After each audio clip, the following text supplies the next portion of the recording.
Après 9 mois d'absence et des élections provinciales, c'est un retour en chambre pour 93 députés de la Colombie-Britannique.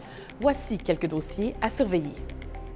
D'abord, est-ce que la menace tarifaire va avoir le dos large? Le premier ministre David Eby a pris du galon depuis que le président américain Donald Trump a invoqué une menace tarifaire contre le Canada. Il s'est montré ferme et il en a profité pour annoncer des mesures comme l'accélération de l'octroi de permis pour des projets de ressources naturelles. Mais l'opposition accuse David Eby de profiter de cette menace pour ne pas respecter sa parole. Le nouveau Parti démocratique a en effet annulé une promesse phare de campagne, soit un rabais de 1 000 $ pour toutes les familles de la province. Une économie de presque 2 milliards de dollars, alors que la province a accumulé un déficit de près de 9 milliards et demi de dollars.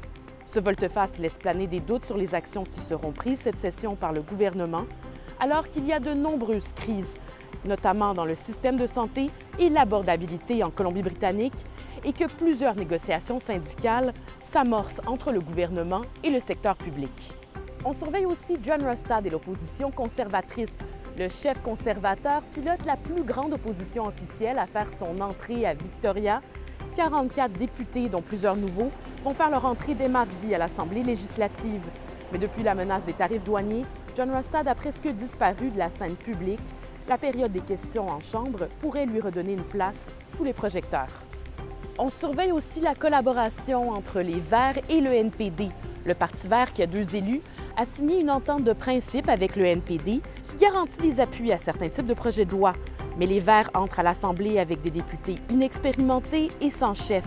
En parallèle, le parti va devoir choisir un successeur à Sonia Furstenau, qui a été à la tête du parti depuis 2020, mais qui n'a pas été réélu. Il y aura un gouvernement néo-démocrate aux effectifs fortement réduits par rapport au précédent gouvernement. Donc, ils vont devoir apprendre à travailler avec une marge beaucoup moins forte que ce qu'ils avaient auparavant.